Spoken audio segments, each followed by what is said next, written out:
kita langsung masuk di dalam talk show kita pada malam hari ini. Pertanyaan yang pertama, saya berikan dahulu kepada Ibu Jovita ya. Jadi nanti mungkin bisa dibagi, Ibu Jovita itu lebih banyak mungkin memberikan jawaban dari sudut pandang orang tua ya. Lalu Pak Ersa nanti secara general sebagai seorang researcher mungkin begitu ya, praktikal, dan juga Miss Gege nanti dari versi yang menangani murid-murid teens begitu ya, murid-murid youth hari ini di sekolah. Nah, kita mulai dulu dari Ibu Jovita. Setelah kita melihat ada begitu banyak fenomena yang terjadi, terutama tentang seksualitas, di mana mungkin ini tidak berjalan dengan baik karena mungkin bagi kita ini sesuatu yang sangat tabu untuk dibicarakan, sehingga karena ketabuannya itu maka kemudian ada banyak anak-anak kita mencari tentang seksualitas di tempat yang salah. Sehingga kemudian tidak heran ada banyak hal terjadi hari-hari ini yang bersangkut paut dengan seksualitas. Nah, kepada Ibu Jovi, apa tantangan dan kesulitan membicarakan seksualitas, terutama dari sudut pandang orang tua kepada anak kita yang ya mungkin masih SMP, masih SMA? Silakan Bu Jovita. Ya, terima kasih untuk Kak Steven, terima kasih juga untuk para parents, kemudian juga para sahabat yang sudah bergabung. Nah, saya langsung aja jawab pertanyaannya. Nah, sebagai orang tua, biasa kesulitan kita ini adalah satu terkait dengan pengetahuan kita sendiri sebetulnya tentang seksualitas itu. Jadi pada saat menghadapi pertanyaan anak-anak, kadang kita tuh nggak siap dengan jawabannya. Dan kita merasa bingung dalam memilih terminologi untuk menjelaskan kepada mereka. Jadi ada kurang edukasi, kurang info, kurang banyak baca dan sebagainya. Yang kedua, kadang kita juga sebagai orang tua ngerasa bahwa kita nggak nyaman ngomong tentang seksualitas sama anak gitu. Jadi masih menganggap bahwa seksualitas adalah hal yang tabu untuk dibicarakan, hal yang kayak risih gitu untuk dibicarakan, sehingga kita menutup diri dalam mengkomunikasikan hal tersebut kepada anak kita. Yang ketiga, biasanya ada ketakutan dari diri kita sebagai orang tua bahwa anak itu nggak siap dengan informasi-informasi yang akan mereka dengar ataupun mereka ketahui tentang seksual. Tapi lagi-lagi itu kan ketakutan kita ya sebagai orang tua. Padahal sebetulnya si anak sih pengen dengar. Wah, kayaknya terputus ya. Tapi saya kira kita bisa mendapatkan sebuah pandangan ya, bahwa kadang-kadang orang tua tuh suka begitu ya, begitu anaknya nanya atau mungkin kan sekarang kalau kita nonton bersama begitu ya, kan kadang-kadang ada adegan-adegan yang berbau seksualitas, lalu kemudian orang tuanya mulai tutupin mata anaknya begitu, jangan lihat, kamu belum umur begitu ya, dan lain-lain. Sehingga sepertinya itu membangun sesuatu yang tidak sehat, terutama di dalam edukasi seksualitas bagi anak-anak kita. Nah, mungkin saya mau tanya selanjutnya untuk Miss GG nih. Kalau Miss GG nih, kalau di sekolah tuh gimana? Karena kadang-kadang kita itu terlihat baik kalau di rumah, tapi kalau di sekolah kadang-kadang kelihatannya agak liar begitu ya. Nah, gimana Miss GG tentang edukasi seksualitas di sekolah, dan fenomena apa yang terjadi di sekolah? Iya, iya sih, Pak Stefan.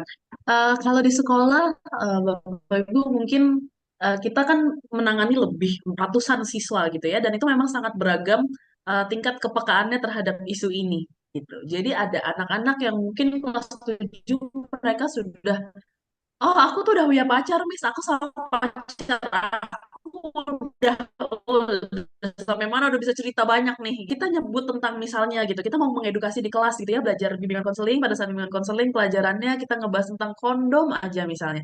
Itu ada tuh ya, anak yang masih sampai, aduh, aduh nggak mau gitu. Benar-benar semua ditutupin gitu. Kalau bisa dia masuk ke dalam tasnya, kayaknya dia milih masuk ke dalam tasnya gitu ya, saking malunya gitu. Nah, jadi memang tingkat pengetahuan dan keterpaparan yang sangat timpang itu kita ketemu sih di sekolah gitu.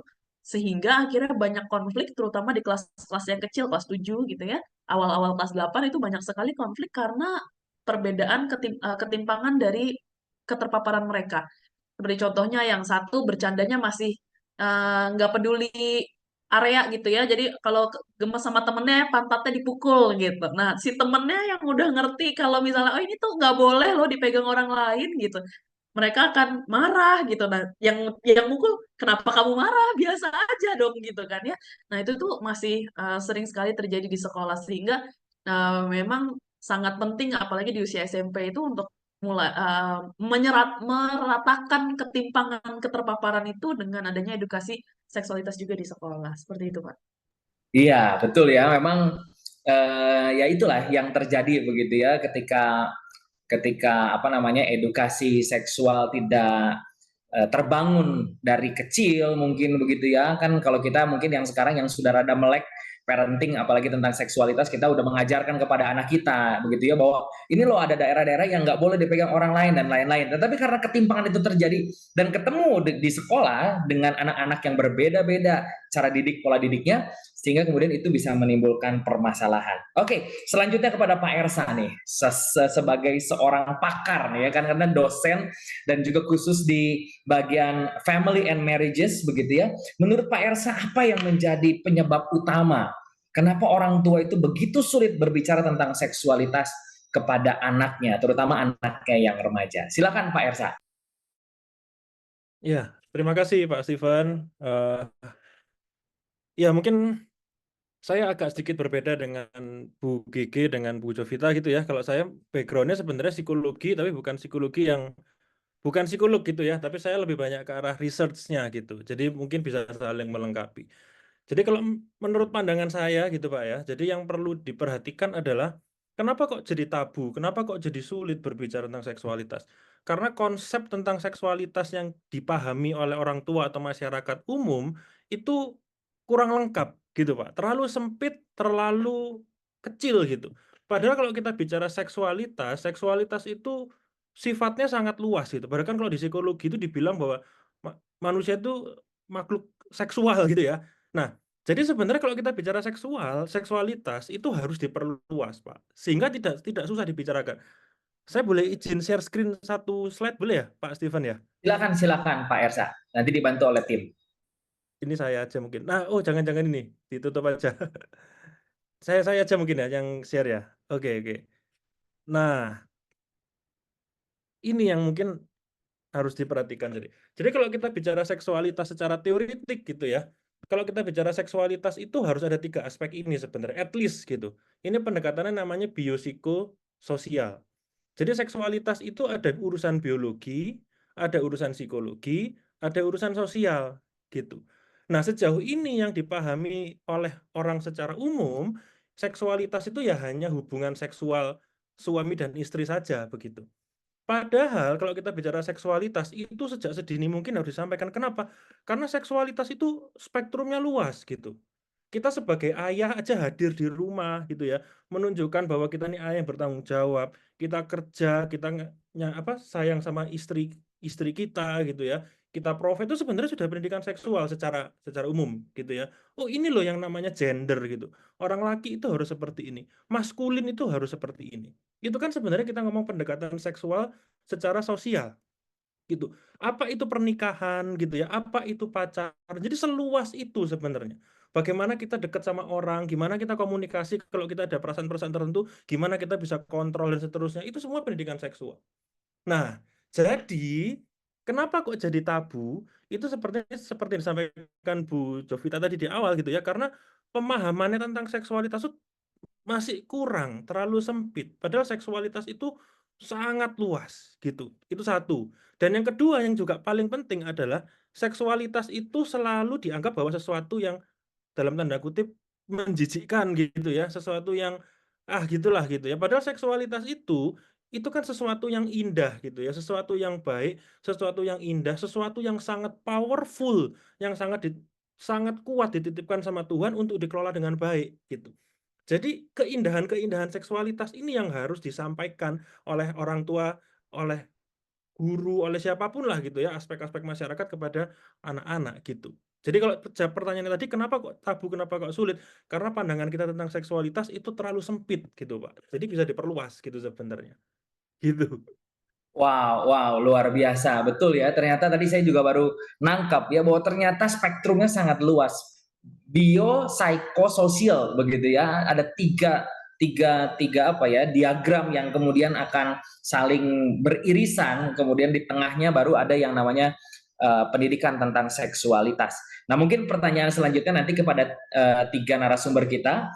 Saya juga ingin menambahkan satu pertanyaan juga bahwa apakah memang terjadi juga di dalam masyarakat kita bahwa baik mungkin orang tua, baik mungkin juga pihak-pihak lain, sebutlah misalkan sekolah atau mungkin tempat-tempat berkumpul anak-anak kita yang lain, itu saling melempar tanggung jawab untuk siapa sih yang seharusnya mengedukasi anak kita, begitu ya. Mungkin orang tua berpikir ya ini tugasnya sekolah dong, terus kemudian sekolah juga berpikir ini tugasnya orang tua, sehingga kemudian ya begitu anak kita akhirnya nggak dapat apa-apa. Mungkin ya, silakan mungkin dari Ibu Jovita terlebih dahulu mungkin bisa di-share juga ada pengalaman mungkin apa yang terjadi dampaknya ketika orang tua dan anak tidak memiliki koneksi perbincangan tentang ini, lalu kemudian dampaknya apa begitu. Ya, kalau menurut saya dampaknya kalau misalnya kita tidak membicarakan hal ini kepada anak kita adalah satu, tentunya kita kan sekarang ini berlomba-lomba dengan yang namanya informasi yang berasal dari sosial media, teknologi dan sebagainya gitu, di mana anak bisa dengan mudah mengakses apapun lewat jarinya. Dan kadang dia nggak usah akses kok, bisa muncul sendiri gitu ya, dan bahkan dikirimin sama teman-temannya. Jadi dia pasti ngeklik dan akan melihat. Nah, jadi sebetulnya kita akan bersaing dengan hal tersebut. Kalau kita tidak membicarakan, maka kita yang ketinggalan. Anak kita akan tahu terlebih dahulu dari sumber luar, which is sumber luar itu kan belum tentu ngasih taunya benar atau tepat gitu. Nah, yang terjadi akan anak kita mendapat pemahaman yang keliru tentunya. Kemudian dengan pemahaman yang keliru, otomatis dia bisa saja berpotensi untuk melakukan perilaku yang salah, yang tidak sesuai dengan norma-norma misalnya. Jadi dia ingin tahunya tinggi, melihat, mengetahui, dan kemudian dia mencoba. Ya kan, ada yang ngajak terus dia coba, ada yang emang dia mau tahu sendiri, dia coba. Karena kita sebagai orang tua nggak pernah ngasih tahu atau bicarain kepada mereka tentang hal tersebut. Nah, apalagi kalau misalnya dia tahu dari teman-temannya yang kemudian, wah, anak-anak sekarang kan nggak mau kalah ya, "Masa kamu nggak pernah? Coba dong, kita semua udah loh, ya cupu kalau enggak." Nah, kayak gitu kan. Dan belum lagi ada konformitas di dalamnya. Nah, itu kemudian bisa menjadikan anak kita akhirnya melakukan hal-hal yang sebetulnya nggak sesuai dan sebetulnya melanggar norma-norma tadi, entah itu etika, kesusilaan dan sebagainya. Jadi, pentingnya kita untuk membicarakan itu ya supaya anak kita tahu dari sumber yang benar. Ya, betul sekali, dan itu seharusnya menjadi insight buat setiap kita, terutama kita orang tua atau guru untuk memperlengkapi diri, begitu ya, untuk semakin mengerti dan nanti kita akan membahas kira-kira kapan waktu yang tepat, begitu ya, dan bagaimana caranya yang tepat. Nah, untuk Miss GG nih, saya mau sedikit tambahkan sedikit pertanyaan mungkin karena ini kan terjadi di sekolah dan selama kami melayani di sekolah-sekolah, biasanya dengan program No Apologies, biasanya kami ada Q&A, anak-anak itu bertanya tentang seksualitas itu cukup tinggi bertanya tentang seksualitas.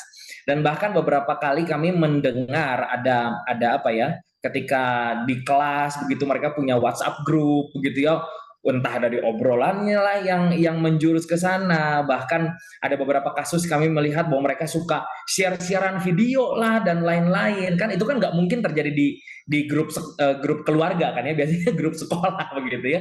Nah, itu kira-kira bagaimana menanggapinya ketika ada terjadi hal seperti itu, dan apakah ada dampaknya karena mungkin orang tua tidak mengedukasi dan lain-lain sehingga anaknya menjadi seperti itu. Silakan Miss Gigi. Iya. Di usia SMP ini seringkali sesuatu yang banyak dilakukan oleh teman-temanku itu adalah hal yang benar. Padahal kan nggak selalu ya gitu. Ada benar, ada salah, dan itu semua value yang harusnya diajarkan, dan rata-rata sih pasti sama nih sekolah dengan orang tua, apalagi orang tua sudah memutuskan mau menyekolahkan di satu sekolah, biasanya sih ya, biasanya value-value terkait benar salah itu sama nih, align nih gitu.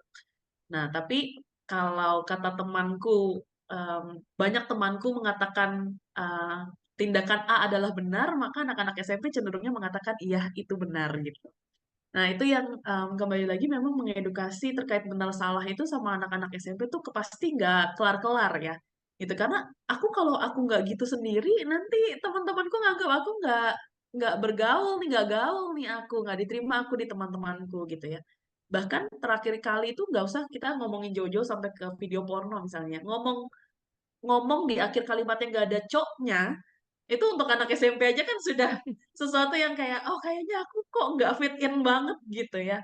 Nah itu, memang kembali lagi kami selalu harus mengulang-ulang gitu. Tidak hanya kami pihak sekolah, tapi kami juga titipkan kepada orang tua gitu ya, untuk sama-sama kita nih seia sekata mengatakan bahwa nggak harus loh perilaku yang dilakukan oleh semua orang itu diikuti juga oleh kamu gitu. Kalau kamu tahu itu salah ya udah nggak usah ikut gitu. Nah nilai-nilai kayak gitu memang harus sering gitu ya. Kalau bisa di setiap occasion ya, walaupun tidak mungkin, tapi sering mungkin kita gaungkan ke telinga anak-anak. Harapannya kalau misalnya dari 100 kali kesempatan, paling nggak 2 kali nyangkut lah gitu ya, 2 kali nyangkut sehingga dia ingat gitu. Kalaupun nggak sekarang, harapannya di yang akan datang buahnya akan bisa dia petik sendiri gitu untuk dia panen seperti itu. Wah, wow, ya, ya. Memang cukup menarik dan challenging ya buat guru-guru di sekolah ya, apalagi ketika ya itu ya yang terjadi di eh, grup-grup kelas begitu ya, ketika mungkin sekolah memfasilitasi bikin WhatsApp grup, tapi kemudian anak-anak berinisiatif membuat WhatsApp grup tanpa gurunya. Nah itu kan kadang-kadang terus kemudian jadi kemana-mana. Ya terima kasih Miss GG. Kepada Pak Ersa nih, Pak Ersa, masih pertanyaan yang sama. Em, Seberapa penting begitu ya bahwa seksualitas ini dibicarakan kepada orang tua? Dan kalau boleh saya menambahkan satu pertanyaan juga Pak, karena mungkin Pak Ersa juga cukup banyak melakukan research begitu ya. Kan kalau sekarang contoh misalkan ya, bahwa family time itu kan mungkin nonton begitu ya bersama dengan anak, dan kita harus buka mata lebar-lebar bahwa hampir semua film sekarang, bahkan film Indonesia termasuk di dalam yang tadinya ngomongnya ke timur-timuran, itu sudah sangat cukup vulgar begitu. Dan kira-kira apa yang terjadi ketika orang tua bersama dengan anak menonton itu, apakah langsung masuk masuk kamar, atau apa yang kira-kira harus dilakukan oleh orang tua? Silakan Pak Ersa. Oke, terima kasih Pak Steven. Jadi eh, memang ini ya cukup kompleks juga gitu ya. Kalau kita ngomong seksualitas itu biasanya deket-deket sama pubertas gitu. Nah kita harus pahami ketika anak-anak itu masuk pubertas, Bapak Ibu, itu hormon seksualnya, laki testosteron, perempuan estrogen, itu meningkat belasan kali lipat gitu. Ya artinya secara biologi itu sudah ada dorongan yang sifatnya itu natural. Artinya dia akan cari informasi sebanyak-banyak mungkin gitu. Lalu yang kedua, kalau kita lihat di konteks kita sekarang, seperti kata Bu Jovita tadi, itu informasi tentang seksualitas itu di mana-mana Bapak Ibu. Ya sekali lagi, seksualitas itu bukan hanya masalah berhubungan pada enggak. Kita dengerin lagu, kita lihat baca komik, lihat kartun dan seterusnya. Itu semua banyak unsur-unsur yang terkait dengan seksualitas. Dan biasanya normanya agak geser sama yang kita yakini. Contoh ya, saya ini kan suka baca komik gitu ya, anak saya juga suka nonton anime gitu kan. Kalau kita ngelihat komik anime gitu ya, seksualitas itu kan sangat hiperbola gitu kan, dibesar-besarkan gitu kan, itu kan out of concept gitu sebenarnya, kan nggak cocok gitu konsep. Nah jadi Bapak Ibu, kalau kita ndak apa namanya ya penetrasi ke anak-anak kita untuk bicara tentang seksualitas, itu berarti kita adalah satu-satunya pihak yang tidak berbicara tentang seksualitas kepada anak kita gitu. Itu yang harus dipahami gitu ya. Kalau kita lihat mana macam-macam Bapak Ibu, kalau lagu aja, lagu misalnya apa namanya, maafkan aku tidak bisa, aku cinta kau dan dia. Nah itu kan seksualitas Bapak Ibu, lagunya Bapak Ahmad Dhani gitu ya. Yang sekarang Yura gitu ya, aku bisa membuatmu jatuh cinta padaku. Kemarin anak saya umur umur 6 tahun tiba-tiba nyanyi di tangga, sampai diem gini. Hah, kok ngerti ya? Itu kan seksualitas Bapak Ibu. Nah, jadi kalau kita nggak bicara tentang seksualitas, kita itu satu-satunya orang yang nggak bicara seksualitas di kehidupannya anak kita. Saya pernah, Pak Steven, diundang bicara di satu sekolah. Itu karena gurunya panik dan bingung. Karena nggak ada Miss Geraldine mungkin ya. Jadi gurunya itu bingung. Kenapa? Karena ada ibu-ibu, ada parents, itu tanya ke gurunya, bingung. Mister, gitu ya, aku itu ditanyain sama anakku, kenapa kok mama bisa hamil? Aku nggak bisa jawab. Gitu. Mamanya bingung tanya ke gurunya bingung tanya ke saya disuruh ngomong. Kan begitu ya. Jadi repot gitu Bapak Ibu. Saya juga pernah dipanggil ngomong di satu sekolah itu karena anak-anaknya itu menggunakan istilah-istilah seksual untuk apa itu namanya ya, Pak, itu loh, kalau kita di HP kan ada tethering gitu ya. Itu tethering itu nama-namanya nama-nama sensual gitu. Terus gurunya bingung dipeseni, Pak, tolong ya ini dibilangin supaya gini-gini. Kayak gitu loh. Jadi maksudnya itu di mana-mana terjadi dan mereka itu enggak paham gitu, Pak. Maksudnya mereka belum memahami bahwa seksualitas itu sebuah hal yang baik, sebuah hal yang harus kita jaga dan seterusnya, sehingga mau nggak mau kita sebagai orang dewasa, entah itu siapapun lah itu ya, itu harus punya peran untuk bicara ke anak-anak ini gitu. Ada satu pepatah yang nggak tahu siapa yang bicara gitu ya, untuk membesarkan satu anak itu butuh orang satu kampung gitu ya.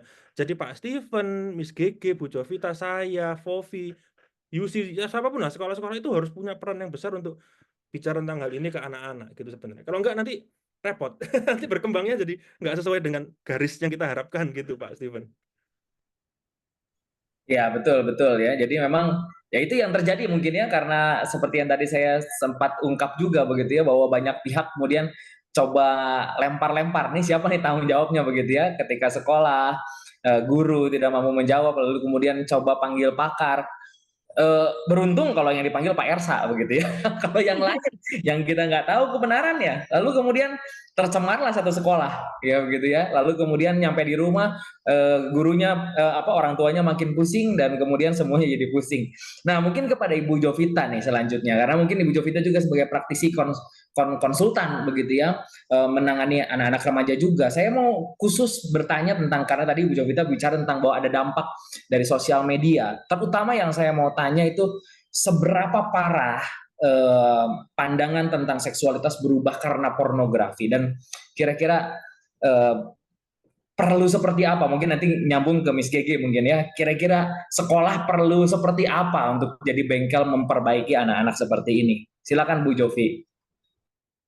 Iya, jadi kalau separah apa, ya emang ya bisa parah banget gitu ya kalau memang yang dilihat adalah paparan-paparan pornografi, porno aksi dan sebagainya gitu. Nah, apalagi itu yang dilihat sama mereka, itu yang ditangkap sama indera mereka, dan tadi seperti kata Miss Gege, kata Pak Ersa, itu jadi kayak perbincangan sehari-hari gitu di mereka. Dan kalau kita lihat ya, dari berita-berita yang kita googling, kemudian dari sosial media, setiap hari pasti ada kasus-kasus yang berkaitan dengan penyimpangan seksualitas gitu ya. Entah itu dalam bentuk tadi pornografi, porno aksi, bahkan sampai kekerasan seksual, pelecehan seksual itu terjadi mulai dari usia yang paling kecil sampai usia yang paling dewasa sekalipun atau paling tua sekalipun gitu. Dan terkadang apa namanya, si anak-anak ini juga kan suka kayak scroll-scroll, ngebaca-ngebaca, dan kalau kita lihat informasi-informasi yang mereka baca kan belum tentu benar gitu ya, ada yang hoaks dan sebagainya. Dan kalaupun mereka di usia-usia sekolah ini melakukan, mereka tuh bisa punya dalih gini, "Ya kan aku nggak tahu, aku kan bercanda," dan sebagainya. Misalnya tarik-tarikan tali BH gitu ya, kemudian porot-porotan celana, ngintip-ngintip di mana, di toilet gitu, terus dia bilang itu bercanda gitu, dalihnya seperti itu. Nah, jadi, kurang lebih seperti itu tuh.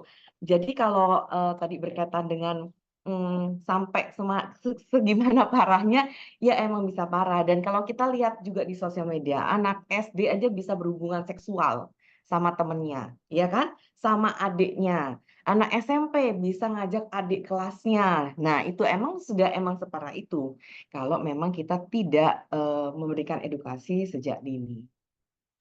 Ya, ya, betul, betul. Miss Gege nih sekarang, gimana kalau di sekolah nih Miss Gege nih, terkait dengan pornografi? Iya, sekarang itu anak-anak cowok ya mereka tidak mengaku secara terang-terangan, cuman kan saya suka main tebak-tebak berhadiah ya kalau sama mereka. Suka kayak saya iseng menyatakan misalnya, eh, ih parah banget, kemarin ada yang nyebar lewat Twitter lagi rame kan yang ada kasus rame sekali ya 2 hari ini Bapak Ibu mungkin tahu ya, kasus di Twitter nih video VCS-nya kesebar ya gitu. Terus ada yang anak secara keceplosan ya, sebenarnya maksudnya dia kayaknya keceplosan, iya Miss, ada loh aku dapet yang sekian detik gitu kan ya. Terus kayak, gitu kan langsung satu kelas deh kayak, wah parah banget nih gitu. Nah itu em, ada anak-anak yang menonton itu kalau di yang saya temui di sekolah ada anak-anak yang menonton itu tuh bahkan cuman sekedar buat hiburan gitu. Ada yang nonton tuh bukan buat apa-apa, cuman pengen tahu aja segimana sih kebukanya gitu. Terus nanti kasih tahu temennya. Tadi temennya yang kayak, oh mau dong, nah ini temennya ini nih kadang-kadang ada yang dikasih tahu malah jadi kayak kayak informan gitu ya, dikasih tahu, nah dia yang dia pakai buat menjadi bahan imajinasinya dia tuh orang lain gitu misalnya. Nah, itu tuh terjadi di sekolah tuh penyebaran informasi yang seperti itu. Kalau di anak-anak cewek itu tuh sampai ada anak yang saking kepengennya diakui punya pacar gitu ya Bapak Ibu mungkin ya. Itu tuh sampai dia tuh melakukan gini-giniin lehernya gitu loh. Supaya merah dan terlihat seperti ada hiki. Ya gitu. Dan itu saya sampai, emang kamu kalau misalnya ada hiki beneran nih, let's say, coba kita bayangkan ini kamu beneran dicupang sama orang gitu ya. Emang kamu nggak malu gitu? Enggak, biasa aja, Miss. Malah orang yang kayak, oh berarti kamu pacarannya, ada yang sampai kayak gitu di sekolah gitu. Saking kepengennya punya pacar dan diakui bahwa dia dan pacarnya itu mesra gitu ya, luar biasa gitu. Terus sampai bikin gitu. Nah, itu kan udah sangat menyimpangnya tuh jadi jauh banget gitu ya. Dia punya hiki ke sekolah aja kita udah concern gitu. Nah, ini dia buat-buat supaya terlihat seperti ada hiki. Berarti kan ada mindset, ada pemikiran yang sebenarnya perlu dilurusin dan kalau misalnya saya sebagai pihak sekolah ngomong, "Ih, pacaran itu bla bla bla bla bla." Itu kan jadi mm, value-nya orang luar gitu ya. Karena di keluarga kalau misalnya saya bilang pacaran SMP nggak boleh misalnya, di rumah bilang boleh, saya udah mati kutu, nggak bisa ngomong apa-apa lagi nih saya gitu. Sehingga itu memang harus ya sekata dengan yang ada di rumah sih value-value tentang hal-hal seperti ini gitu ya terhadap anak-anak. Gitu, Pak.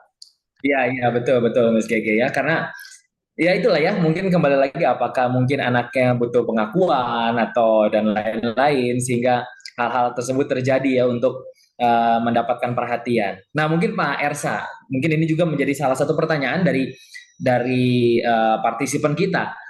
Eh, Sebaiknya menurut riset begitu ya, sebaiknya anak itu diperkenalkan kepada seksualitas dari umur berapa? Dan mungkin kita langsung nanya kepada apa yang cara paling simpel untuk memperkenalkan seksualitas, karena mungkin orang tua bingung juga begitu ya, kan nggak mungkin tiba-tiba lagi makan malam sini nak bapak mau ngomong begitu ya, jadi begini kan nggak begitu mungkin ya caranya ya. Jadi mungkin bisa memberikan tips mungkin ya, yang simpel bagaimana cara untuk membicarakannya. Ya, oke Pak. Kalau kita bicara bagaimana cara supaya orang tua bisa bicara tentang seksualitas kepada anak, gitu kan? Em, Gimana tuh ya? Jadi sebaiknya kita bicara seksualitas itu sedini mungkin, gitu ya. Jadi kembali lagi ke konsep yang tadi bahwa seksualitas itu bukan hanya urusan tentang berhubungan badan saja, gitu. Jadi seksualitas itu harus diajarkan sejak sedini mungkin. Paling gampang gimana? Oh, kamu laki, kamu perempuan. Oke, kamu laki organmu namanya penis, perempuan organnya vagina. Siapa yang boleh pegang, siapa yang nggak boleh pegang, itu dijelaskan. Kamu kalau ada yang megang bukan orang ini, kamu harus ngapain. Itu satu. Yang kedua, kalau kita bicara seksualitas kan kita nggak bisa lepas dari tadi ya, masalah sosial dan seterusnya. Tadi saya sudah sampaikan kita bicara tentang gender gitu ya. Jadi harus kita tunjukkan, oh sebagai seorang laki, seorang pria itu harus seperti apa. Saya tuh kadang-kadang kalau ketemu mahasiswa, kamu suka laki yang gimana? Yang bad boy. Waduh, pusing ya. Kalau saya ngomong laki yang bad boy, waduh ya apa ya. Jadi kan itu kan salah satu bentuk apa namanya edukasi seksual tentang bagaimana memilih pasangan yang kurang pas gitu loh. Maksudnya ya apa sih nyari orang pasangan kok yang bad boy? Kamu nanti gimana ke depannya kan nggak bad boy butuhnya gitu loh. Jadi itu harus sejak sedini mungkin gitu. Gitu ya. Itu kayak gitu. Jadi sebagai apa namanya peran gender itu harus diajarkan. Kita punya value-value tertentu itu sejak sedini mungkin. Itu nggak perlu nunggu puber, Pak Steven, nggak perlu nunggu puber gitu ya. Jadi anak-anak itu harus dikasih tahu gitu. Orang perempuan tuh harus seperti ini, seorang laki harus seperti ini tuh diajarin gitu ya. Gender itu kan ekspektasi masyarakat terkait jenis kelamin tertentu gitu ya. Kalau kebolak-balik nanti kan repot gitu. Lalu berikutnya kalau lebih spesifik lagi ke urusan misalnya reproduksi dan seterusnya, itu sebaiknya itu mengikuti perkembangan kognitifnya anak gitu ya. Jadi semakin dia dewasa itu akan semakin apa namanya bisa disampaikan gitu. Misalnya kayak anak-anak umur SMP. Ini sebenarnya memang di usia-usia SMP ini berarti pekerjaannya Miss Gegen ya memang saya tuh kalau ketemu anak SMP itu minta ampun. Nah, ini sulit banget ngurusinnya memang. Jadi gitu ya kalau saya like wah gitu. Tapi sebenarnya itu masa-masa yang krusial gitu ya, umur 5 umur 6 apalagi kalau sudah puber gitu ya. Kalau sudah puber itu masalah yang sangat penting. Itu momen yang sangat pas untuk kita bicara tentang apa itu namanya seksualitas gitu. Biasanya kalau perempuan akan lebih mudah karena perempuan pasti butuh mamanya untuk beli pembalut gitu kan ya. Gitu biasanya mah ini kenapa berdarah aku butuh beli. Nah, itu momen-momen. Tapi kalau orang laki mungkin akan lebih sulit waktunya. Nah, Saran saya sebenarnya kalau kita bicara yang hal seperti itu, yang satu tadi, ngikutin perkembangan kognitifnya anak, jangan bicara yang terlalu kompleks ketika anak itu masih SMP atau SD kelas 6, nggak usah gitu ya. Bicara sedikit-sedikit aja, tapi sering gitu ya. Sebaiknya itu natural gitu, sebaiknya natural gitu. Kalau misalnya dia apa namanya sudah mulai suka-suka sama temennya, sudah mulai biasanya kan pasti banyak cerita gitu ya, banyak cerita itu bisa momen-momen yang tepat gitu untuk kita bisa bicara. Nah, nanti kalau gurunya di sekolah sudah ngomongin tentang reproduksi, ngomongin tentang sel telur, sel sperma dan seterusnya, nah itu justru momen yang paling tepat untuk kita bisa cerita lagi. Biarkan di sekolah bicara tentang biologinya, kita bicara aspek sosialnya, kita bicara pernikahan, kita bicara boleh berhubungan tuh kalau sudah menikah dan seterusnya, itu momen-momen yang tepat. Jadi artinya kerjasama berbagai macam pihak itu juga hal yang penting. Gitu Pak Steven. Gitu. Tapi nggak ada pakemnya ya, maksudnya Ya, tiap orang itu pasti beda-beda gitu. Pubertas kan juga ada early puberty, late puberty gitu ya. Jadi tergantung gitu ya, tergantung. Makanya SMP itu sulit karena nggak serentak gitu. Kalau SMA, kuliah cenderung serentak gitu. Gitu mungkin ya. ya, ya, betul, betul, betul. SMP ini ya, masa peralihan kira-kira begitu ya. Iya. Ya, ya, ya, betul. Mungkin Bu Jovita sebagai seorang praktisi, juga sebagai orang tua yang punya anak remaja, begitu ya. Bagaimana Bu untuk memperkenalkan tentang edukasi seksual ini? Kapan atau mungkin punya tips bagaimana caranya begitu di rundown hari Selasa jam 7 malam kita akan bicara tentang ini atau sambil selewat begitu sambil nonton, sambil makan, sambil apa begitu. Silakan Bu Jovi. Ya, aku boleh tes para peserta dulu kali ya. Ini ada kolom chat nggak ya, Kak Steven? Ada kan ya? Nah, boleh Ada. secara ini Bapak Ibu yang hadir di sini boleh secara cepat diketik aja di kolom chat. Kan dari tadi sudah kita info dan Bapak Ibu juga udah tahu kan bahwa pendidikan seks itu diberikan sejak dini. Nah, menurut Bapak Ibu yang hadir di sini, sejak dini itu di usia berapa? Silakan diketik di kolom chat dengan cepat biar nggak habis waktu nih ya. Ayo silakan, ada 99 orang kan di sini ya. Oke, sejak batita bahwa 3 tahun di batita 3 tahun, bayi 3 tahun, 6 tahun. Ya, ada lagi. Oke, balita 5 tahun ya, berarti ya 3 tahun, 5 tahun, 6 tahun. Oke, baik, terima kasih saya tutup jawabannya ya. Jadi saya simpulkan sejak sejak balita ya, ada yang bilang 3 tahun, 4 tahun, 5 tahun, 6 tahun. Tapi berarti dari yang paling muda di sini Anda mengatakan 3 tahun ya. Nah, oke. Jadi kapan pendidikan seks itu paling dini bisa diberikan? Dari bayi, Bapak Ibu. Kenapa dari bayi? Ya, karena dari bayi itu kan bayi lahir. Nah, yang terjadi adalah kita memeluk dia, menggendong dia, ngelus-ngelus dia, ngasih makan dia. Itu udah pendidikan seks. Karena itu adalah titik awal di mana mereka tahu bahwa mereka dicintai, mereka diinginkan dan mereka disayangi oleh orang tuanya. Itu jadi pendidikan seks yang nomor 1. Dan kalau kita mau lihat berarti akses akses pendidikan seks awal untuk bayi itu lewat apa? Lewat sentuhan, jadi lewat kulit. Dengan dielus, dipeluk, itu kalau di psikologi kita namanya cutaneous phase atau fase cutaneous ya. Jadi dari bayi Bapak Ibu untuk mendidik atau memberikan edukasi seks kepada anak-anak kita. Nah, terus tadi melanjutkan dari Kak Steven pertanyaan, jadi batasannya seperti apa nih gitu ya. Kalau usia dini itu anak tadi seperti yang dikatakan oleh Pak Ersa adalah diperkenalkan kepada nama anggota tubuhnya dan emang exactly apa itu. Jadi nggak usah kita tutup-tutupi, kalau penis ya penis, vagina ya vagina, itu seperti kayak kita ngomong mata, hidung, telinga, mulut, rambut, dan sebagainya. Jadi kita nggak usah ganti-ganti ya, misalnya penis kita bilang burung, terus kemudian misalnya vagina kita bilang roti tawar lah, apalah, itu anak jadi bingung kan jadinya ya, maknanya ganda jadinya. Jadi nama anggota tubuh itu benar-benar exactly seperti itu. Kemudian yang kedua, untuk anak bawah 5 tahun, ajarkan mereka area privacy. Jadi ada area-area yang memang tidak boleh dipegang, dilihat, kemudian dipermainkan ataupun disentuh oleh orang lain, yaitu di bawah leher dari atas lutut gitu, seperti itu. Kemudian untuk anak SD itu diajarkan untuk bagaimana dia menghargai orang lain dan mulai memperkenalkan tentang pubertas. Tadi seperti yang Pak Ersa katakan, jadi ada nanti untuk anak perempuan akan ada proses menstruasi, untuk anak laki-laki akan mengalami mimpi basah, walaupun tidak semuanya mimpi basah seperti itu, tapi jelaskan juga mimpi basah itu apa, menstruasi itu apa yang mereka bisa lakukan dan sebagainya. tentang kesehatan diri, kesehatan badan itu juga termasuk dalam pendidikan seks. Dan di usia remaja mereka mulai kita bicarakan atau ajak diskusi tentang perilaku seksual seperti itu, misalnya berteman dekat, pacaran ataupun yang lainnya seperti itu. Ya, terima kasih Bu Jovi. Nah, selanjutnya ke Miss Gigi lagi nih. Kalau berkaitan dengan sekolah, apakah mungkin sekolah perlu untuk memberikan tahapan-tahapan di dalam sexual education?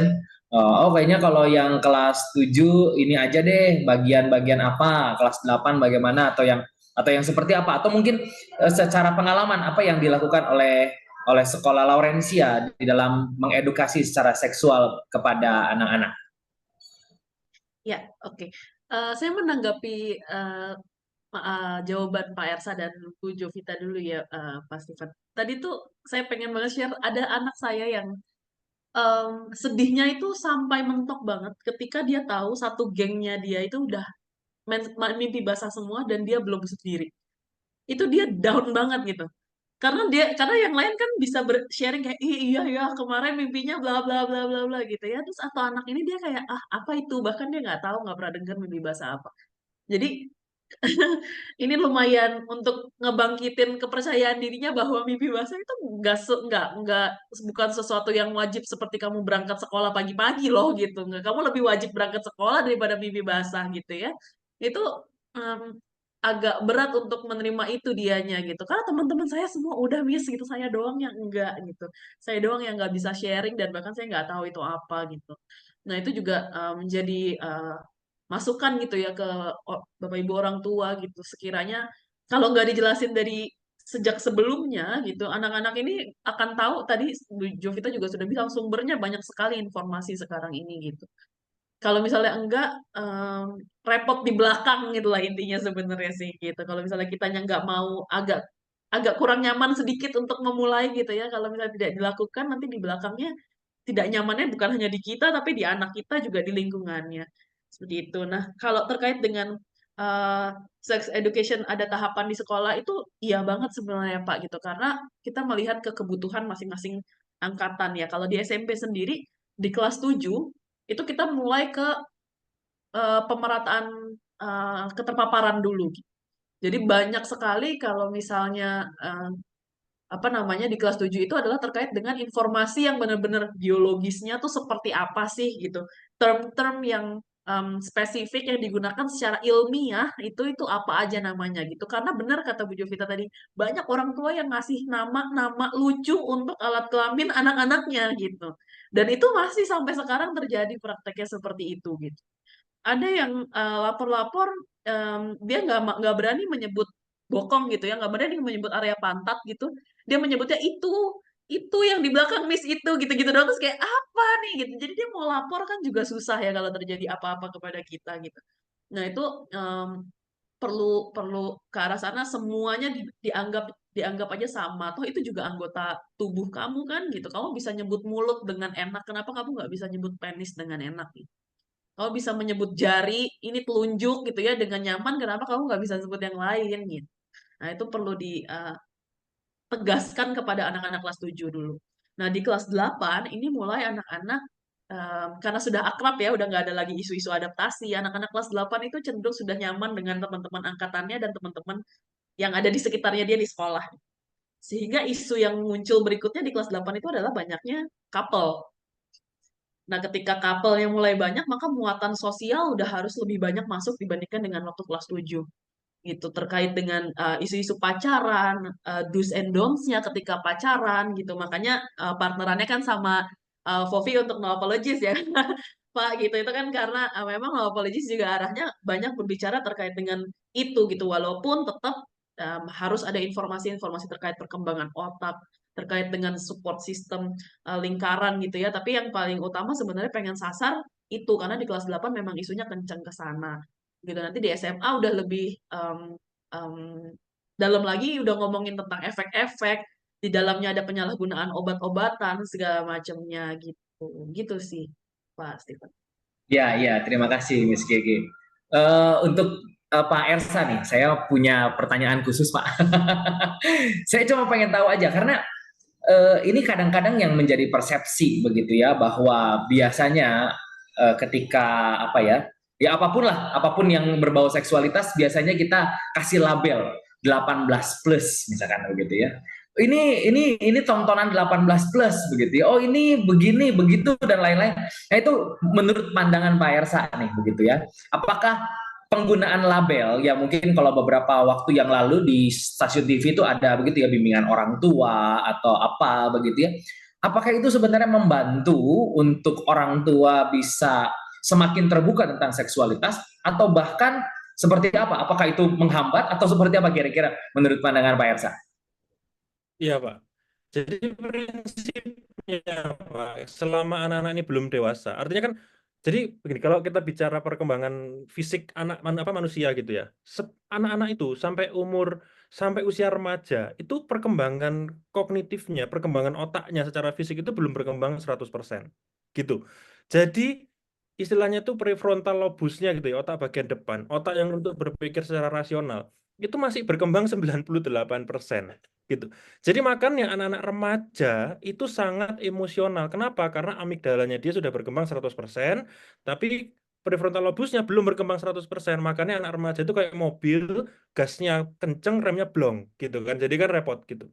Itu satu, secara fisik. Yang kedua, secara apa namanya ya, secara informasi gitu ya. Mereka itu belum terlalu banyak mendapatkan informasi yang cukup dari dunia ini gitu. Kalau kita kan sudah pernah merasakan asam garam dunia macam-macam gitu. Tapi anak-anak ini kan kita bayangin, Pak, kayak kita tuh baru bisa mikir, kita itu baru bisa pinter-pinternya gitu, kita baru bisa, tapi apa namanya, kan rasanya kayak kepingin itu, kita tuh mau kepingin explore macam-macam gitu. Nah, itu yang jadi problem. Artinya sebelum anak-anak ini dewasa, atau at least sebelum orang tuanya itu merasa anak ini siap, setiap anak-anak ini nonton media itu kita harus dampingi gitu. Kenapa? Karena kalau kita ngomong efek psikologis, persepsi itu kita nggak bisa ngomong gitu ya. Kalau ilmu pasti kan matematika jelas gitu ya. Warna ini campur warnanya jadi warna kan jelas. Tapi kalau psikologi itu kan dia itu dapat informasi ini, responnya seperti apa nggak tahu gitu. Karena itu orang tua itu selalu harus mendampingi. At least orang tua itu harus tahu apa yang dilihat sama anak-anak gitu. Kalau enggak, nanti jadi problem gitu ya, jadi problem gitu. Karena itu sekali lagi ini jadi mundur terus gitu ya. Orang tua dengan anak itu harus bisa bangun yang namanya trust gitu. Kalau anak tidak bisa bangun trust ke orang tua, artinya akan jadi sembunyi-sembunyi gitu. Kalau sudah sembunyi-sembunyi, nanti Miss Gigi yang pusing gitu kan ya, yang pusing nanti Miss Gigi gitu. Karena urusannya di sekolah jadi macam-macam gitu kan. Nah, kalau tadi kembali lagi ke pertanyaannya 18 plus dan seterusnya, saya nggak tahu ya standarnya lembaga sensor dan seterusnya itu seperti apa, tapi saya pikir anak-anak itu perlu melihat informasi, perlu melihat apa namanya, paparan yang tepat gitu ya, perlu melihat paparan yang tepat supaya yang dia pahami, yang dia dapati itu memang tepat sesuai dengan umur. Kalau enggak nanti jadi kemana-mana gitu. Tapi yang paling penting orang tua harus mendampingi gitu, harus mendampingi, harus tahu apa yang dilihat sama anak-anak gitu sih. Ya, ya, ya. Terima kasih Pak Ersa. Tentunya nanti saya juga sekalian promosi begitu ya. Tadi Miss Gege juga udah bilang, jangan lupa Bapak Ibu ya, kalau punya sekolah, anak-anaknya perlu mendapatkan education tentang seksualitas. Itu salah satu bagian kecilnya. Jangan lupa undang Focus on the Family ya, dengan program No Apologies, begitu ya. Dan juga untuk Bapak Ibu yang mungkin mau lebih banyak mendalami ya hal-hal tentang ini, juga jangan lupa untuk mengikuti seminar kita tentang Let's Talk About Sex, di mana anak dan orang tua itu akan belajar bersama-sama. Nah, mungkin secara cepat saja kepada tiga narasumber kita, karena mungkin dari tadi kita bicara tentang teknis dan lain-lain, sedangkan tadi saya masih ingat di awal sekali yang menjadi permasalahan adalah karena orang tua tidak memiliki pemahaman yang tepat tentang seksualitas, begitu ya. Nah, mungkin secara cepat saja, bagaimana caranya, atau mungkin ada literasi-literasi yang orang tua yang saat ini malam hari ini hadir di sini bisa mereka dapatkan untuk setidaknya memiliki background yang tepat, untuk setidaknya mungkin punya saya bisa baca buku ini atau saya bisa ikut ini supaya saya setidaknya tahu tentang seksualitas yang tepat yang harus saya ajarkan kepada anak-anak saya. Ya, mungkin dari Ibu Jovita lagi, silakan Bu. Nah, ya. Kalau saya tipenya itu suka mendengar ya. Jadi saya itu lebih suka datang ke seminar atau saya mendengarkan seminar atau webinar. Karena saya kurang suka baca, jadi daripada saya baca sendiri, mending saya dengar dari pakar ya, gitu kalau saya ya. Tapi yang namanya sumber informasi kan banyak tentunya. Misalnya para teman-teman dan sahabat Moms and Dad di sini suka suka emang ngebaca, kemudian sumber informasi berasal dari buku, dari literatur. Nah, kalau dari Google pastikan bahwa memang ambil dari situs yang terpercaya ya, jangan pendapat pribadi orang ya, karena belum tentu benar kalau pendapat pribadi itu. Demikian pula kalau untuk sosial media yang kita memang mau tahu tentang edukasi, misalnya let's say tentang seks, ya emang cari dari sosial media yang emang pakarnya. Itu jadi jangan pendapat orang yang emang orang-orang yang cuman sekedar ngasih pendapat yang tidak ada sumber faktanya atau nggak ada basic ilmunya gitu, jangan. Nah, kalau dari saya sih seperti itu, Kak. Ya, silakan Miss Gigi. Ya, kurang lebih sama sih Pak sebenarnya dengan mencari berbagai macam sumber, dan itu sebenarnya kalau di gereja kami, di gereja Katolik itu pada saat mempersiapkan pernikahan itu sebenarnya ada loh belajarnya. Belajar, salah satunya belajar seksualitas. Cuman orang dengerin apa enggak itu aja sih sebenarnya ya. Karena sesinya lumayan panjang tuh 2 kali weekend. Nah itu kadang-kadang weekend keberapanya agak lepas-lepas kan udah mulai lelah gitu ya. Nah itu dalam mempersiapkan perkawinan aja tuh udah dijelasin sebenarnya, ini loh sampai sini loh yang bakal kamu bahas nanti sama calon anakmu di masa depan itu tuh sebenarnya udah ada gitu. Jadi sebenarnya kalau misalnya orang tua yang benar-benar nol itu berarti mungkin menggunakan handphonenya tidak tepat nih gitu. Karena sekarang informasi buka Google ada banyak sekali, em, gak usah Google, Instagram gitu ya, TikTok sekarang informasi terkaitnya itu dokter-dokter udah pada mulai masuk TikTok semua sekarang, psikolog-psikolog udah pada masuk TikTok gitu.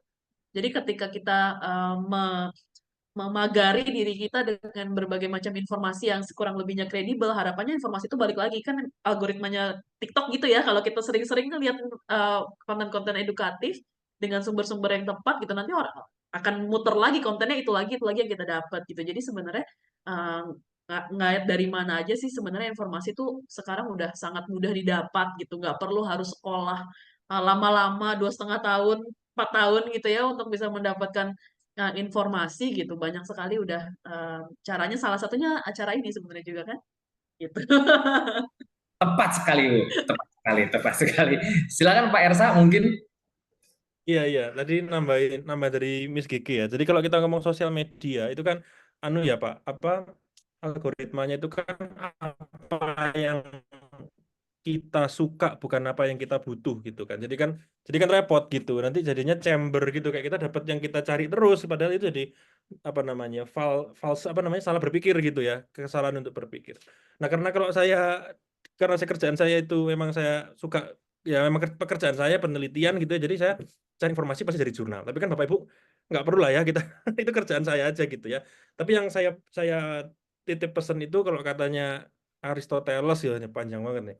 Kalau kita mau belajar itu kan kita harus lihat etos, patos, logos gitu ya. Gampangannya kita lihat apakah orang itu punya ilmunya gitu kan. Yang kedua, apakah orang itu kredibel atau tidak gitu. Yang ketiga adalah apakah orang itu bisa menyampaikan dengan baik atau tidak. Kan itu etos, patos, logos gitu. Jadi itu yang harus dilihat. Untuk tiga itu bisa jalan, artinya kita harus punya critical thinking gitu. Jangan mentah-mentah yang kita lihat di sosmed, kita lihat di mana kita oh iya kalau gitu nanti kita overload information. Jadi ketika kita dapat informasi, kita lihat orangnya ngomong bener nggak ya, kita cross check, oh ada ini bener nggak dan seterusnya. Jadi itu harus harus apa namanya dilakukan gitu ya. Seperti katanya iklannya minyak kayu putih itu ya, buat anak jangan coba-coba gitu. Jadi mending kita spend time yang panjang gitu ya untuk kita googling, kita cari, kalau perlu kita baca literatur yang memang kredibel, baru kita oh iya begini. Dan perlu untuk diskusikan apa yang mau kita sampaikan ke anak itu dengan pasangan. Kalau kita masih berdua gitu ya, pasangan itu jadi sparring partner yang baik gitu sebenarnya. Gitu Pak. Ya acara-acara gini juga sangat penting gitu ya. Iya, betul ya. Jadi Bapak Ibu karena sudah di-endorse oleh 3 narasumber kita, jadi Bapak Ibu jangan lupa ya follow Focus on the Family Indonesia, karena di sana kita banyak edukasi ya, entah melalui artikel, melalui seminar dan lain-lain yang tentunya kami menjawab apa yang menjadi kebutuhan dari generasi kali ini. Nah, Saya kira mungkin kita akan lebih ramai nanti waktu masuk di pertanyaan begitu ya, karena sudah ada beberapa pertanyaan yang masuk kepada saya. Nanti kita akan masuk dan sambung di sesi Q&A ya, masuk di bagian yang paling menarik yaitu sesi Q&A. Nah, Bapak Ibu sekalian, ada beberapa pertanyaan yang sudah masuk pada malam hari ini, dan saya akan coba memilah begitu ya. Beberapa pertanyaan saya lihat mungkin cukup mirip begitu ya, bahkan ada beberapa yang sepertinya tadi sudah terbahas. Tetapi izinkan saya memulai dengan pertanyaan ini. Bagaimana atau di umur berapa ya, terutama kalau kita tahu tadi sudah sempat di-mention tentang anak-anak perempuan, anak-anak kita yang perempuan mulai pubertas, mulai menstruasi, lalu kemudian yang laki-laki mulai mimpi basah, dan tentu saja mungkin secara biological mereka itu secara tubuh sudah siap, tetapi sejauh apa kita mempersiapkan mereka untuk masuk di masa seperti itu? Karena seringkali ketika masa itu datang, lalu kemudian yaitu apalagi ketika teman-teman mereka itu juga tidak dipersiapkan secara secara seksual education yang tepat, maka itu bisa menjadi pintu gerbang dari apa ya, kalau saya boleh bilang, dari pergeseran mindset mereka tentang seksualitas. Nah, kira-kira ketika anak kita sedang ada di fase ini, mulai menstruasi atau mulai mimpi basah, apa peran orang tua yang paling penting di masa-masa seperti itu? Saya mungkin dari Ibu Jovita terlebih dahulu ya, silakan Bu Jovi. Kalau dari saya peran orang tua pasti sangat penting ya, karena itu kita sebagai orang tua kan orang yang paling dekat dengan anak. Anak itu look up ke kita, anak itu kalau merasa nyaman dengan dia akan nanya ke kita. Dan tadi memang setuju sekali ya seperti yang dikatakan oleh Pak Ersa sama Miss Gege, bahwa untuk menjelaskan pubertas itu sebaiknya ya, yang utama adalah kalau bisa yang jenis kelaminnya sama. Misalnya kalau untuk pendidikan seks yang berkaitan dengan mau nanya tentang mimpi basah itu apa sih? Terus rasanya kayak gimana, yang terjadi apa, yang jelasin sebaiknya papanya. Kalau menjelaskan tentang pubertas pada anak wanita, menstruasi itu apa sih, Ma? Kenapa bisa mens? Terus apa yang terjadi dengan tubuhku saat mens dan sebagainya, rasanya gimana? Kok aku mood swing ya kalau misalnya mau mens dan sebagainya, itu yang jelasin ya ibunya atau mamanya. Kenapa? Karena ya emang kita mengalami kan gitu. Kalau misalnya kita ibu terus ditanyain mimpi basah itu apa, rasanya gimana, ya mungkin kita bisa jawab apa itu, tapi rasanya gimana kan kita nggak bisa ngejawab gitu ya. Nah, tapi saya tahu bahwa teman-teman di sini memang kan setiap keluarga punya kondisi yang berbeda gitu. Misalnya kita ada single parents dan sebagainya. Nah, itu tetap boleh kok kita yang ngejawab, nggak masalah juga. Tapi kalau kita nggak tahu, jangan nggak dijawab ya.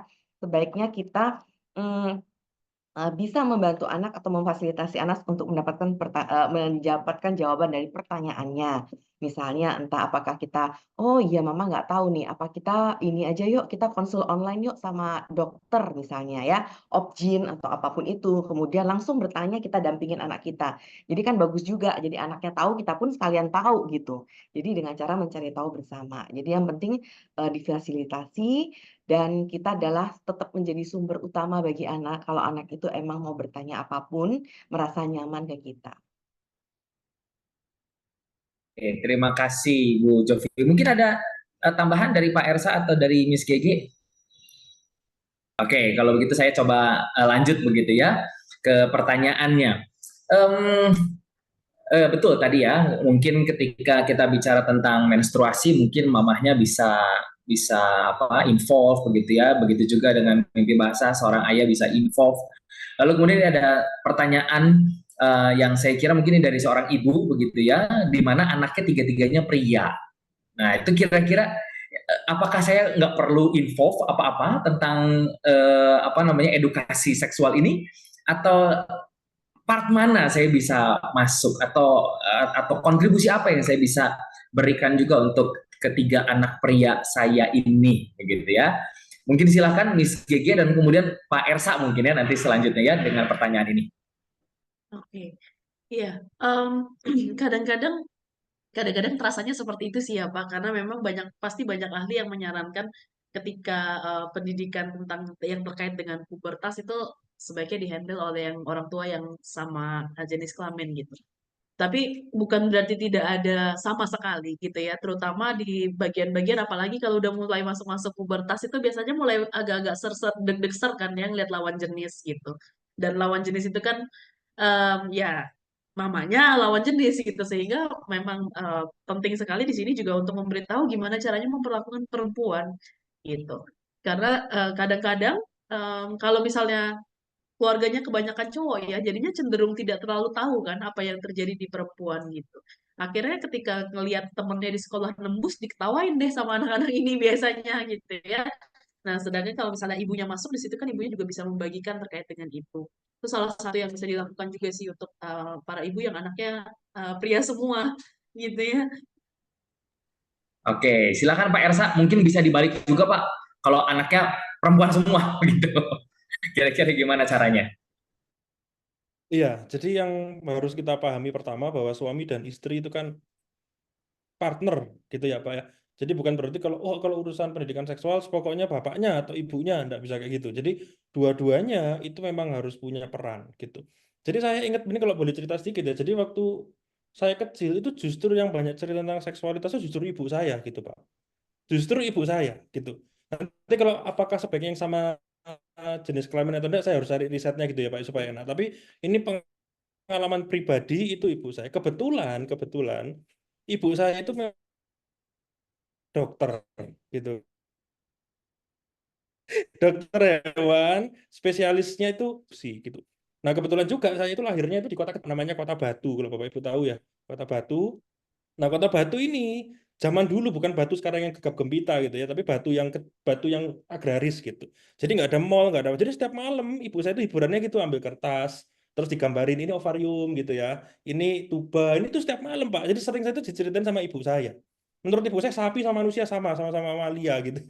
Tapi enggak, bercanda ya. Tapi maksudnya yang mau saya sampaikan adalah sebenarnya setiap orang tua itu punya peran yang penting gitu ya. Tapi kalau sudah memang urusan pegang-pegangan, ini membersihkan, mungkin yang jenis kelaminnya sama akan lebih nyaman.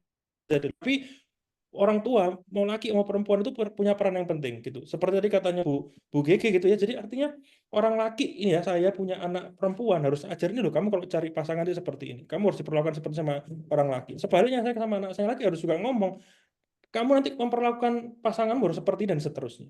Karena teorinya Pak, yang harus diingat adalah yang anak-anak pelajari sekarang itu akan menjadi referensinya dia untuk nanti dia berelasi di masa depan, gitu ya. Sekarang kan lagi heboh masalah KDRT itu kan ya. Nah itu saya nggak tahu gimana di rumah kan gitu kan. Nah itu kayak gitu-gitu Pak. Jadi ya gitu ya. Itu yang harus dilakukan gitu. Jadi kalau siapa yang mengajari, saya pikir semua punya peran yang penting gitu. Gitu Pak. Jadi tapi kalau risetnya apakah harus nanti saya cari risetnya nanti kalau ada saya share nanti ke ke Bu Teo.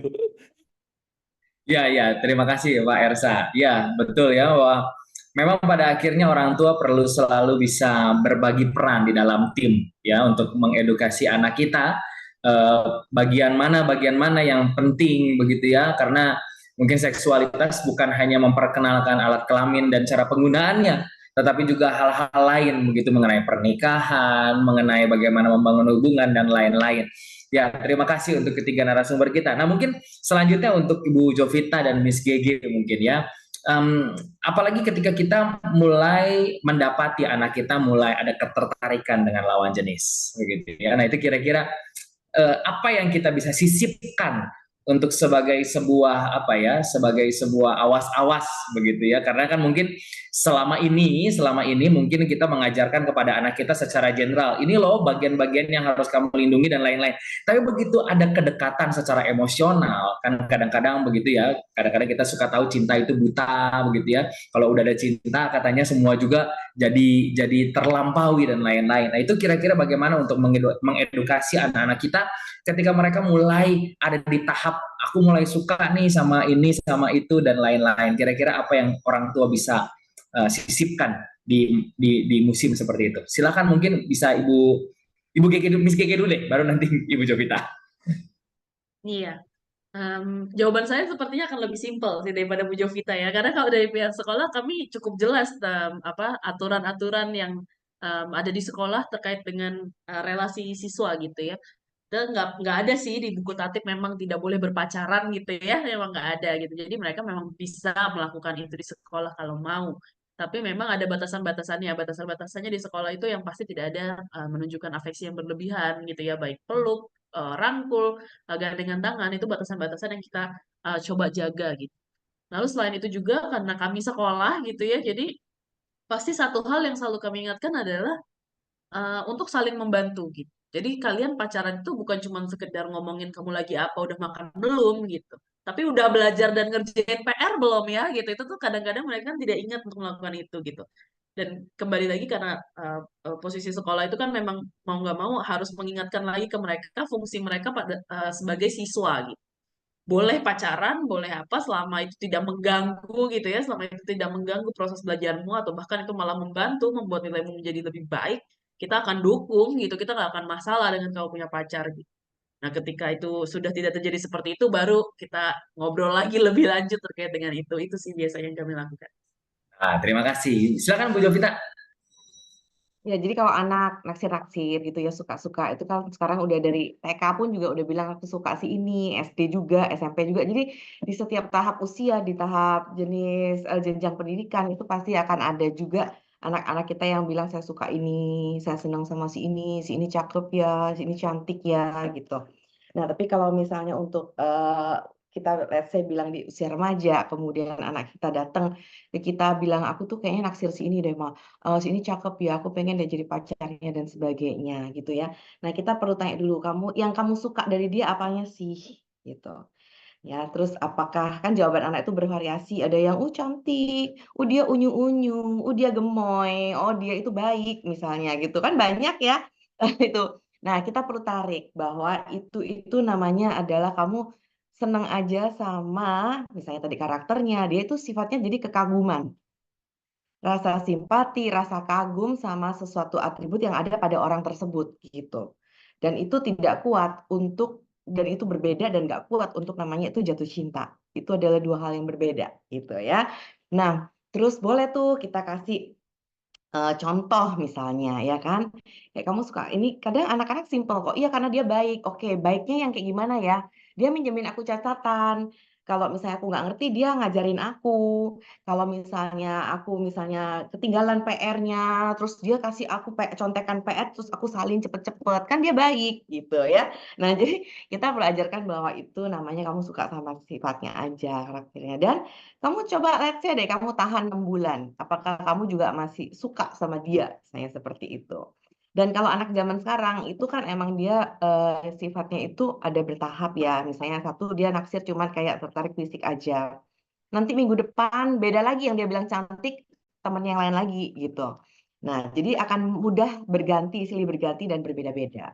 Terus dari dia suka, itu belum tentu confess kan. Nanti kalau misalnya sukanya itu kemudian suka banget gitu, anak zaman sekarang itu terminologinya adalah confess. Confess itu artinya dia menyatakan bahwa aku tuh suka loh sama kamu. Tapi in term of confess itu dia nggak perlu jawaban. Dia cuman maksudnya perlu dengar bahwa oh kamu suka ya udah.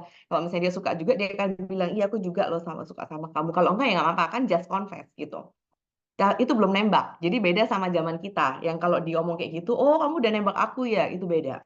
Dan after confess juga ada yang namanya HTS, hubungan tanpa status. Dan ini banyak sekali ditanyakan sama remaja-remaja di seminar tentang HTS.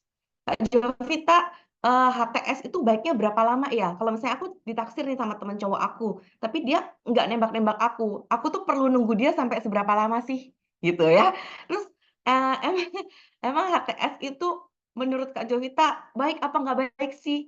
Kita tuh harus nunggu apa nggak usah sih? Gitu-gitu ya. Jadi banyak sekali pertanyaan tentang itu. Dan itu akan seru banget kalau dibahas sama orang tua. Makanya emang harus datang dan hadir serta ikut Let's Talk About Sex yang akan dibawakan oleh Bu Pinkan sama Kak Victor karena nanti semua jawaban akan terselesaikan di situ banget. Jadi kita nggak boleh nih ngomongin sekarang, nanti gimana dong? Ntar pada nggak hadir dong ya. Jadi harus datang nih pada di Talk About Sex gitu. Ya, terima kasih Bu Jovita dan Miss GG ya. Tenang aja Bu, semakin banyak kita bahas di sini, semakin mereka harus ganti ya topiknya nanti. Oke, mungkin ke Pak Ersa nih, Pak. Ini memang biasanya saya kasih pertanyaan yang sulit Bapak Ersa nih. Pak, ini juga mungkin terjadi ya karena em, dulu mungkin ini sepertinya sesuatu yang biasa bahwa terjadi juga sebenarnya ketertarikan yang normal sesama jenis laki-laki dengan laki-laki.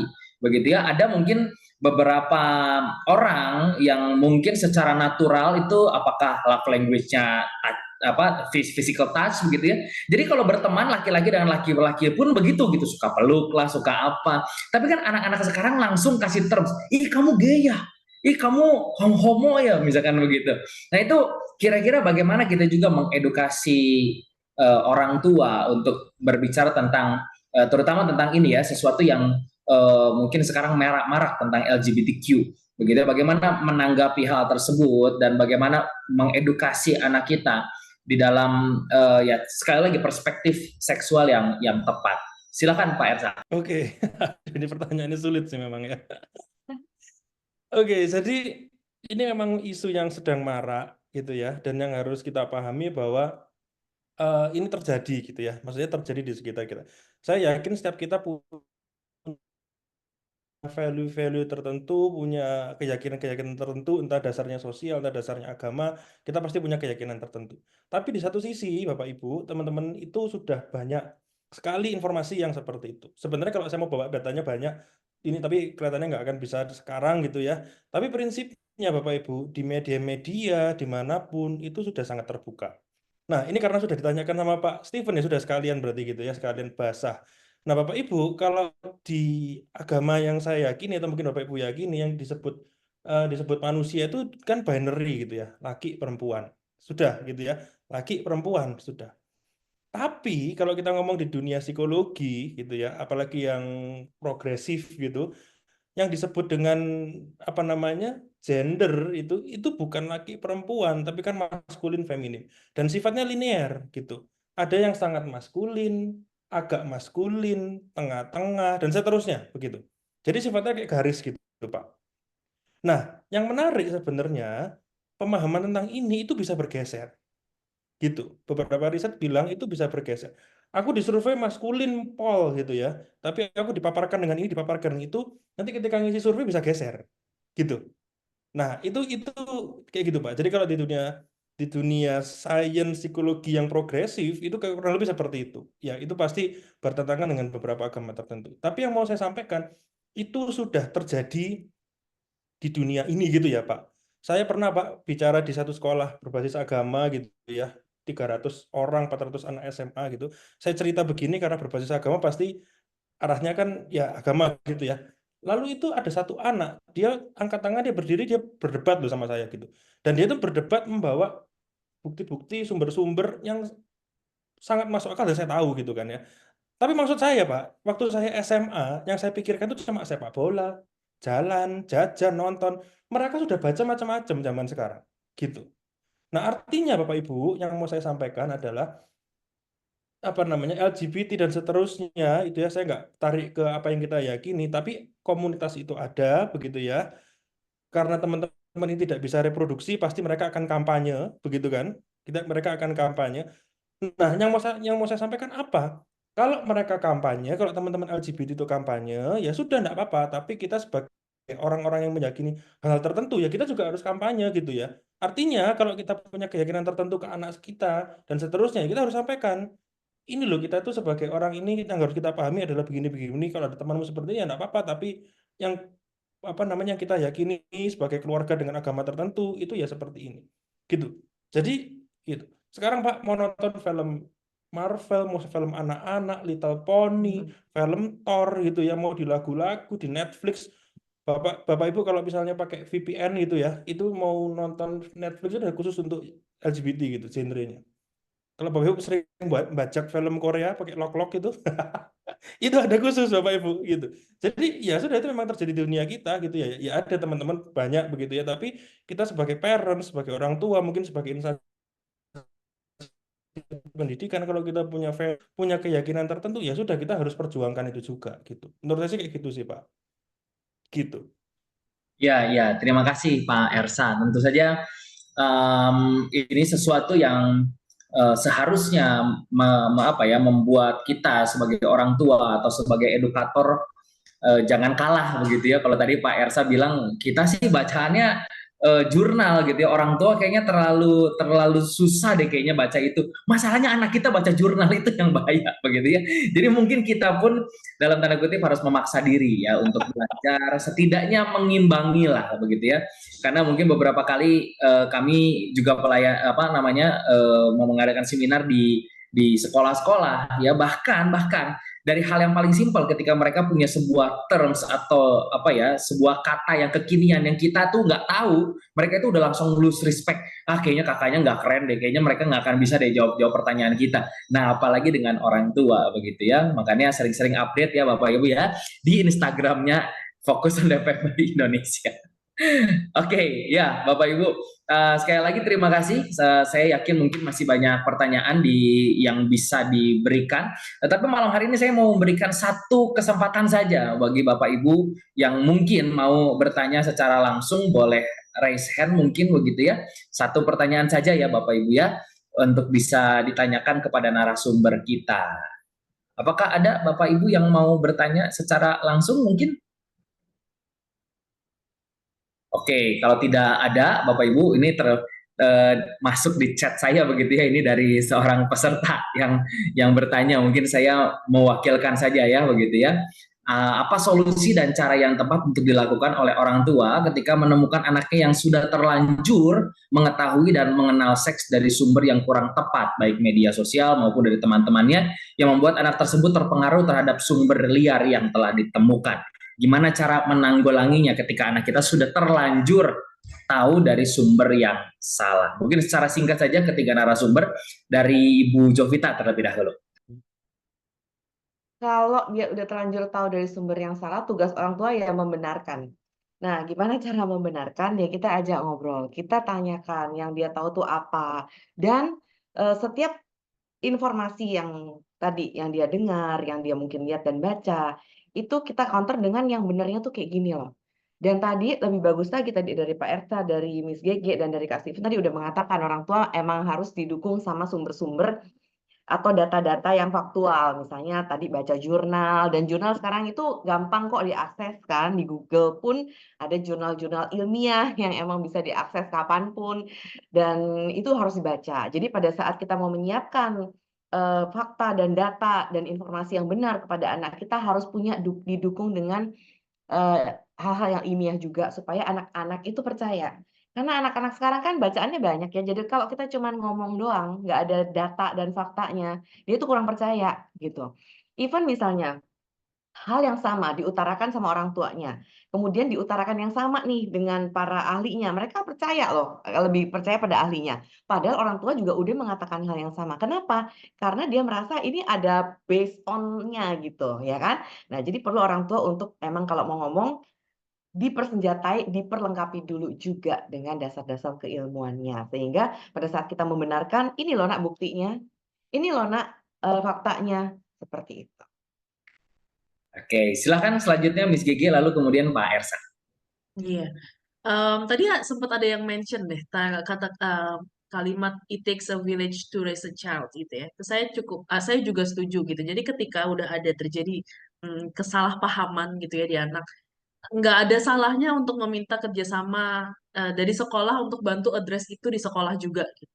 Karena kan semakin banyak orang dewasa yang mengatakan sesuatu yang benar gitu ya. Tadi saya sempat bilang dalam 100 kali kesempatan barangkali 2 bisa nyangkut, udah puji Tuhan gitu. Nah, itu yang sebenarnya kita harapkan kalau misalnya kadang-kadang kita sebagai sekolah karena kita terlalu banyak siswa yang kita awasin, kita nggak tahu satu-satu personal tuh udah benar belum ya gitu ya nilai-nilai yang mereka punya.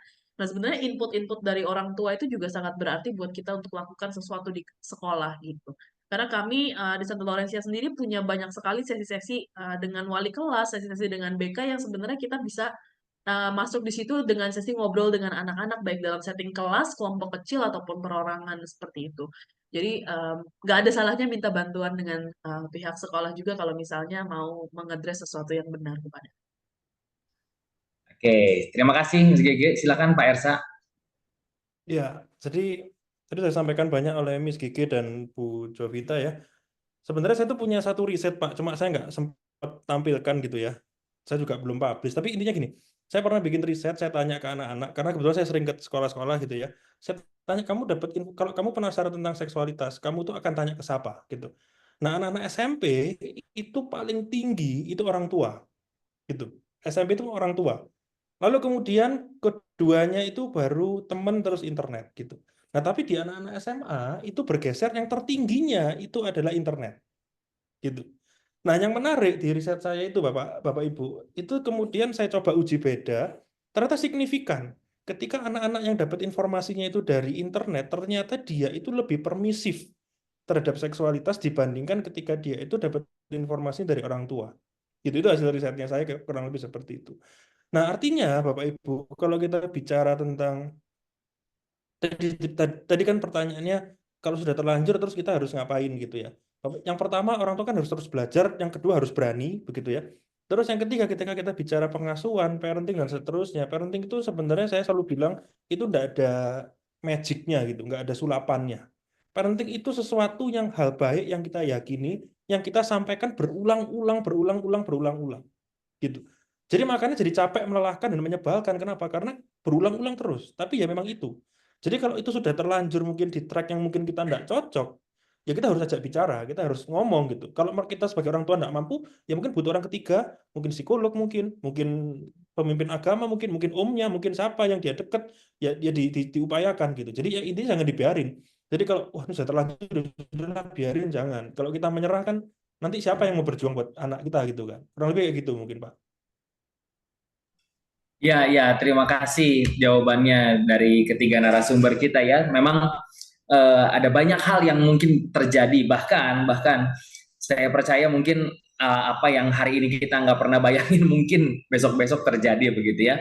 Kalau itu memang betul bahwa orang tua perlu untuk selalu bisa membangun trust tadi sempat disinggung juga membangun trust supaya ketika terjadi sesuatu dengan anak kita entah di sekolah entah di tempat permainannya mereka dengan sangat mudah untuk bercerita kepada kita sebagai orang tua atau sebagai guru sehingga kita bisa memberikan edukasi yang tepat juga kepada anak-anak kita dan juga seharusnya dari pemaparan pada malam hari ini membuat kita semakin tersemangati untuk belajar begitu ya karena ternyata begitu banyak hal yang mungkin selama ini kita tidak tahu tetapi perlu kita tahu supaya benar-benar generasi yang ada hari ini generasi muda itu bisa berjalan di dalam kebenaran yang sesungguhnya apalagi saat kita sama-sama sedang menuju kepada Indonesia Emas bonus demografi apa jadinya kalau kita cuma bicara tentang bonus demografi tanpa kita menyiapkan generasi itu untuk benar-benar siap berlaga di bonus demografi. Sekali lagi terima kasih kepada ketiga narasumber kita yang telah menjadi jawaban atas banyak pertanyaan dari orang tua.